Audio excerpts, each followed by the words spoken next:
Hey, today we're going to talk about trap crops, how to attract the bad in order to save the good. Presented to you by the Jefferson Public Library's Seed Library. So why should you think about using trap crops to protect the crops you want to harvest? We're going to talk about what exactly is a trap crop, the basic techniques of using trap crops, the planting methods, and then how you go about choosing the right trap crop for you. And then lastly, the tips and strategies for trap cropping to make it a success. So what is trap cropping? Trap crops are sacrificial plants that you use to draw away damaging pest insects to protect your desired crops, the crop that you want to harvest. This isn't a brand new idea. It's been around for a while, but it does give you one other tool to help you in your pest management. Trap cropping allows an additional layer of protection to the crop that you want to harvest. This is great in using with conjunction of another pest management tool, which is companion planting. And if you would like more information on companion planting, please check out my video. It's called Flower Power. So when you think about trap cropping, keep in mind that insects have food preferences too. Trap cropping works like this. If an insect prefers or likes one vegetable, but it absolutely loves another plant, whether it's a vegetable or a flower, you want to use that plant that it really loves as a trap crop to maybe protect the plant it just likes. And we'll get into that a little bit more. Insects have that food preference, and trap cropping takes advantage of that. What plants do is they produce these chemicals, they're called volatiles, and they both attract and they can also repel insects, and trap cropping takes advantage of that as well. So different species or different cultivars of plants, they produce varying degrees of these chemicals. And whether a plant produces more of these chemicals or produces them more strongly, that's what can make a plant a great selection for trap cropping. So trap cropping, you want to be, how do you be effectively more attractive to those insects to protect your main crop? Well, there's basic principles. So you can use a different species of plant, you can use a different variety of plant, and you can use a different stage of growth. And we'll talk about more of what all this means in just a moment. So what you're trying to accomplish with your trap cropping is you're trying to limit the damage to the main crop, the crop that you want to harvest. You're trying to concentrate all of those pests in one area of your garden so that you can more easily deal with them. And what you're going to find is that you're going to reduce, you might even be able to eliminate pesticides in your main garden with trap cropping. So understanding the basic principles. With a different species, say you want to protect your tomatoes from the eastern leaf-footed bug, you would probably go with sunflowers. Eastern leaf-footed bugs, they like tomatoes, and we know what a nuisance they are when that, I like to call it the eastern leaf-footed bug plague, arrives, because they migrate through, and they not only ruin the taste of your tomatoes, but they pierce them and they inject their stuff, and it's not good. I mean, they're also a nuisance because they fly up in your face, and it's just not good. But tomatoes, they are what the insect likes. Think of it as a vegetable that they just like. But if you give them the choice between a vegetable they just like and a dessert that they really love, they're going to go for that dessert. And sunflowers are that dessert. And we'll get into all that again more in just a moment. You can also use different varieties of your plants. This would be great for squashes, and we'll get into the specific varieties in just a moment. But if you want to protect your main squash, there are a couple of different varieties of squash that you can plant that insects like better, and that way you can attract and concentrate the insects in the sacrificial plant and protect your main crop of squash. And you can also use different stages of growth, and this is great to use in whether you're using a different species or a different variety, because remember, insects are more attractive to plants when they're in that reproductive stage of growth. That's when they're producing those volatiles, those chemicals, to a greater degree, and because they want those insects to come pollinate so they can reproduce. And so different stages of growth, whether you're using a different variety or different species, is going to be to your benefit. And again, we'll get into the nitty-gritty of that in just a moment. Now, so to use the same variety, let's just say you were planting okra and you wanted to use the same variety of okra as a trap crop.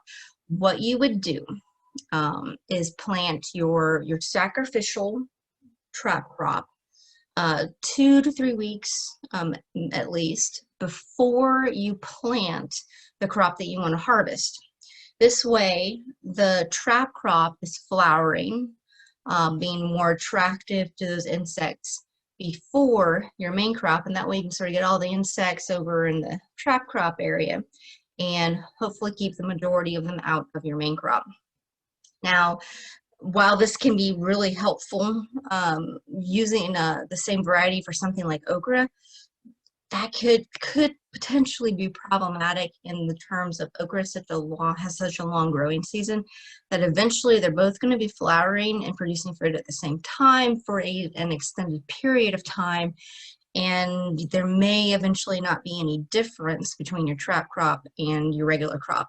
So for something that's long growing like that, you may want to go more of the different species or different variety method. Now, the different stage of growth is going to be beneficial, especially if you're using a different variety or a different species, because you can have that plant, whatever it is, blooming again before your main crop. So you're going to start it before the main crop so that it can be in that reproductive stage for the main crop, the crop you want to protect, to attract those pests to your trap crop. Whatever you choose, basically you just want your trap crop to be well underway before the pest insects arrive and before your main crop starts flowering and producing its fruit. So the different methods of trap cropping, you can use a border method, you can use intercropping or blocks, you can use mixed. So border planting is exactly what it sounds like. It is planting a protective barrier of at least one trap crop, you could even use 2, and you're creating like a barrier around your garden. You could also do like a wall of trap crop. This is helpful like if you know the direction of where your pests come from. So for example, if your garden is like right next to a field, most of your insects are probably going to come from that field. So if you plant a wall of a trap crop between the field and your garden, when the insects come from that field, they're going to hit that wall and they're going to be like, oh, this is nice. I think I'll stay here and not go exploring over there where your garden's at. So that can be very helpful in keeping the pests away from your garden. Another method is intercropping. This is where you were planting a row of trap crop, a row of crop you want to harvest, then a row of trap crop, and so on. You're alternating rows between your trap crop and your main crop. And so if you were to do this, again, with like your tomatoes and your sunflowers, you would do a row of tomatoes, Actually, you probably do a row of sunflowers and a row of tomatoes and a row of sunflowers and so on. You probably want the sunflowers on the outsides. And this way, it sort of confuses the eastern leaf-footed bugs. But again, they see like, you know, it might be like, oh, tomato, and then, oh, sunflower. You know, I like that better, and so they'll be over there. Another way that you can do this is you have like a block of tomatoes. So like for instance, I have a tomato field, a very small tomato field. It's 12 plants. But I could have my tomato field, my block of 12 plants, and then just a few feet away, I have like a block of sunflowers. And that way, again, you know, the eastern leaf-footed bug comes in, it might see the tomatoes, but then it's like, oh, sunflowers, ice cream, you know, it's that great dessert that it loves, versus just tomatoes that I like, you know. So again, you go that method. You could also do mixed intercropping. And what mixed is where you're planting your trap crop in and amongst the crop that you want to harvest. So it looks like companion planting, but with the exact opposite intention. So instead of attracting beneficial predators, you're attracting those pests. So the example of this is like if you're planting cabbages, the cabbage caterpillar can be a real problem. Well, it likes mustard, especially this red giant mustard, better than it likes the cabbages. So you're going to plant like a mustard plant next to your cabbage plant. So when that caterpillar comes, it might see the cabbage, but then it's going to make hopefully a detour over to that mustard plant. And then you can hand pick off the caterpillars and keep them out of your cabbages. So how do you go about choosing the right trap crop for you? So the first thing you're going to need to do is identify the pest, and you're really going to want to just start with one. Don't try and do all the pests that you have problems with. Pick the worst one that you have the most problems with. So for me, that's aphids. Then you want to pick the crop that they were the most problem in, the one that was most infested by them. So for me, that was black-eyed peas. It was also the only crop the aphids were in for me. Then you want to choose how soon do you need to plant that trap crop, because again, you want that trap crop to be flowering in that more reproductive, more attractive stage. You want it to be in that stage before your main crop. And then you need to choose the method. So backing up to choosing the trap crop for my aphid problem and the black-eyed peas, I chose nasturtium. It's a flower. Aphids apparently love it. And so what I'm going to have to do, because nasturtium hates to be transplanted, so I have to wait until after the last frost to plant my nasturtium. And so I'm going to have to let that germinate and start establishing before I plant my black-eyed peas. And then you're going to choose the method of trap cropping. For me, I chose the border method. I have a 4x4 foot bed. Again, my garden's really small, but I'm going to do a border of nasturtium, and I have the bush variety, which is great because it's better for my area setup.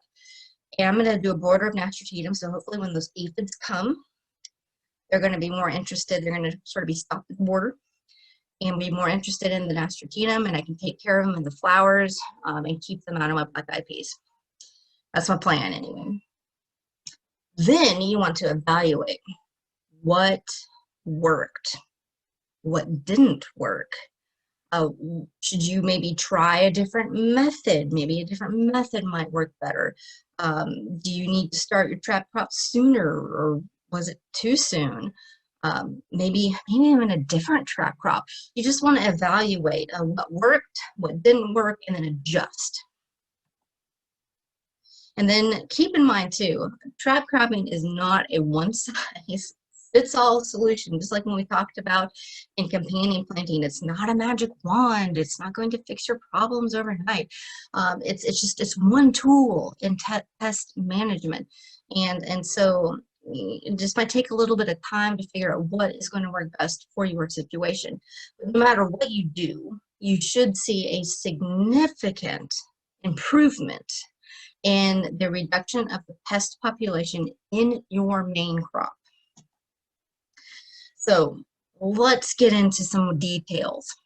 What specific species, these are, whether it's the same species or different species for your protection of your main crop, what should you plant?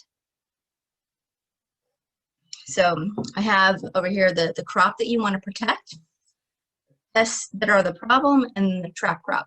So this one's great. You got any vegetable that you want to protect.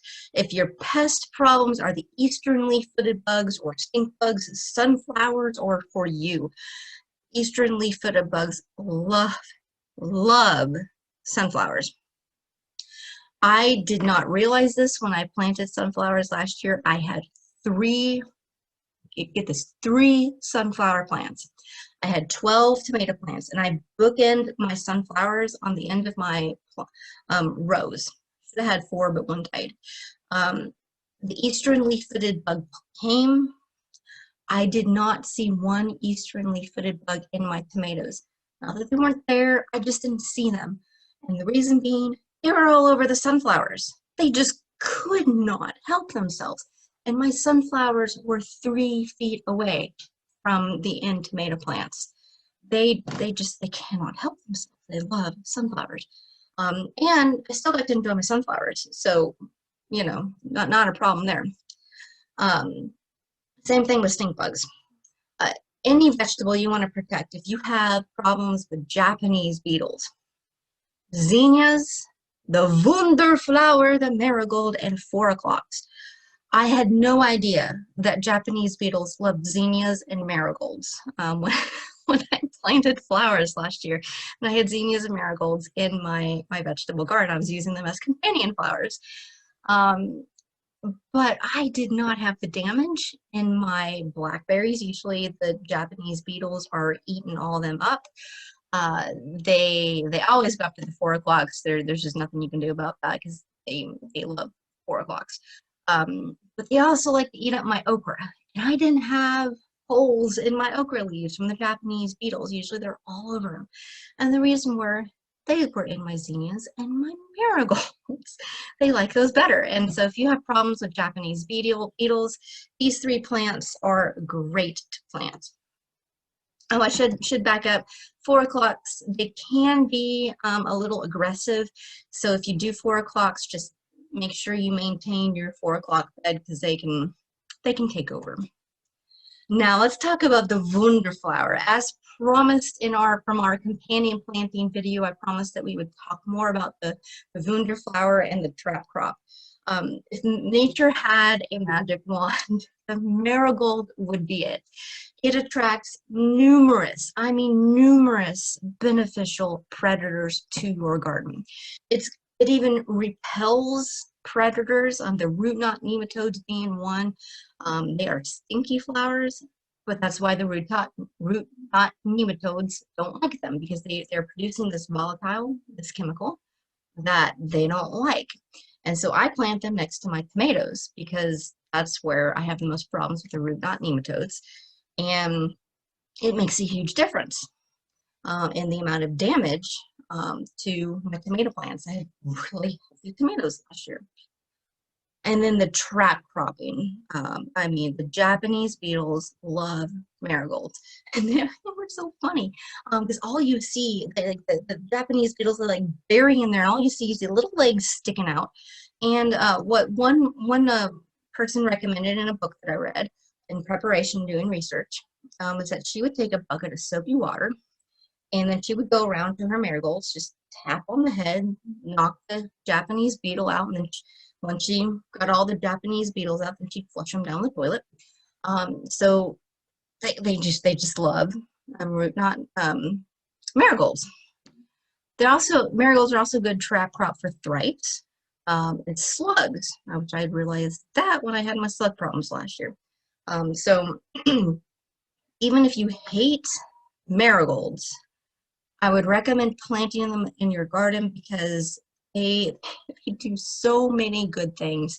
And in my personal opinion, the benefits outweigh any negative emotions you might have. But I think they're a pretty flower. They're just stinky. That's why they're a good crop and a good attraction for beneficial predators. Moving on. Any vegetable you want to protect, if you have problems with thrips, nematodes, or slugs, marigolds, we just talked about, that's your flower, the wunderflower. If you are trying to protect cabbages or squash from aphids, the flea beetles,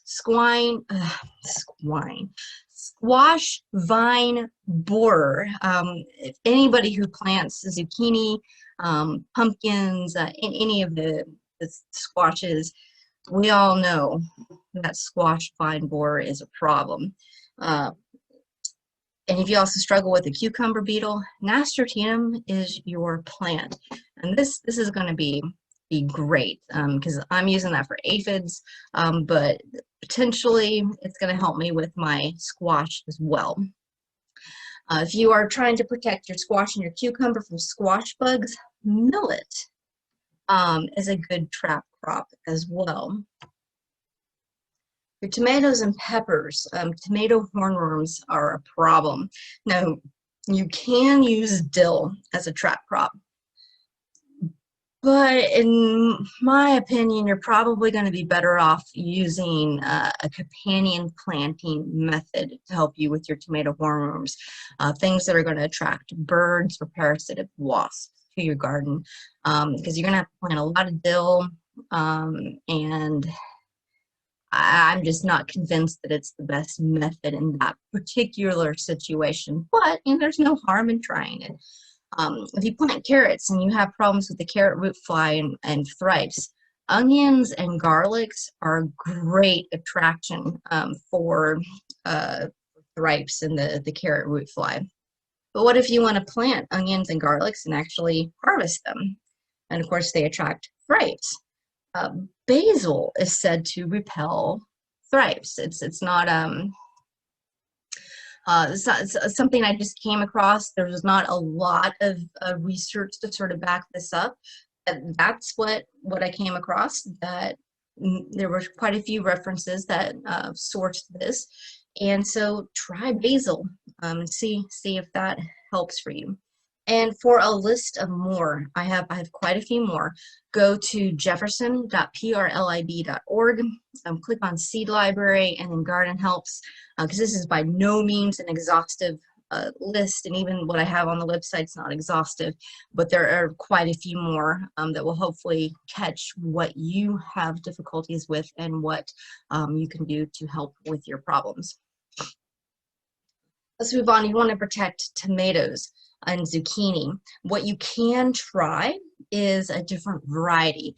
I did know somebody who was allergic to sunflowers, and so of course planting sunflowers is not going to be a viable solution for them. So what you could do to attract those stink bugs and eastern leaf-footed bugs is to try cherry tomatoes. Apparently the eastern leaf-footed bugs and the stink bugs like the cherry tomatoes better than just any tomato. So again, here what you would want to do is you would want to make sure that your cherry tomatoes are flowering and producing their fruit before your other tomatoes, so that you can start attracting those insects to the cherry tomatoes. The zucchini, again, if you want to protect it from the squash vine borer and the squash bugs, I came across that the variety Black Beauty is more attractive to the squash bugs in particular than any other variety of zucchini.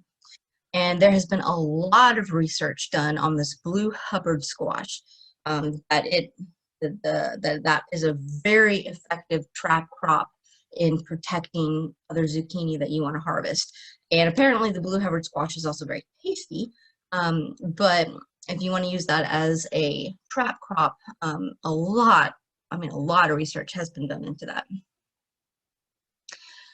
So some tips and strategies to get the most out of your trap crops. You want to make sure that you take care of your trap crop the same way you take care of your main crop. So you're going to need to fertilize it. You're going to need to water it. You want to make sure that it's staying or producing fruit, continually producing fruit, so that it will continue to attract those pest insects. You also want to be diligent in inspecting your trap crops. And then when you see a pest in your trap crop, take immediate, decisive action. That could be picking the insects off, squashing them, removing leaves, branches, entire plants, and destroying them, burning them, or even spraying them with pesticides. Because remember, these are sacrificial plants.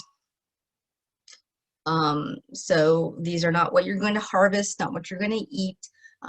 Their purpose is to attract those pest insects.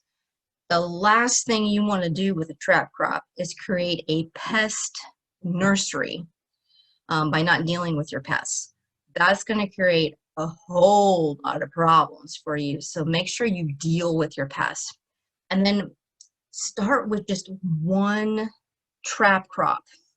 It can be really difficult to keep up with multiple trap crops because you need that time and of course the energy to go and inspect and deal with those trap crops and the pests that are in them. So start with one, and that'll be great as a learning to learn and experiment with. And then as you see how much time it might take, then you can expand to doing more if you're able to do that. And then just remember, trap cropping is just one tool in pest management. When you partner it with other tools of pest management, like companion planting, you're going to see even more benefits added to your garden in terms of the reduction of pest populations in your garden. So wrapping all this up, we talked about the purpose of trap cropping, how you are trying to lure those insects away from your main crop and concentrating them in one area so that you can deal with them there. We talked about the various techniques of trap cropping. You can use a different species, like if you're protecting tomatoes, you can use sunflowers, or a different variety. Like again, if you're trying to protect tomatoes, you can use cherry tomatoes, or a different variety of squash. And we talked about the different stages of growth, how you are most likely going to want to have your trap crop in a further along stage, a stage that's a more advanced, so that it's producing those flowers, the fruit, before the crop that you want to protect. Then we talked about the planting methods, how you can do border, you can do intercropping, where you got different rows, or a mixed where it's all just jumbled up together. And then we talked about how do you go about even choosing the right trap crop for you. We talked about how to manage your trap crops. Definitely don't want them to become a pest nursery. That's just going to cause you all kinds of problems. And then how to, we also talked about what types of crops to choose as trap crops. I do want to thank our sponsors for the Jefferson Seed Library. The Jefferson Seed Library would not be possible without donations by Howington's Feed and Supply, as well as Burpee, and community members like you. For more information on trap cropping, these are excellent sources. These are the sources I used in preparation for this seminar. So please check them out. They are full of wealth of information to help you with your trap cropping. So thank you for joining us for just a good seminar on trap crops, how to use them, and how to attract the bad to save the good.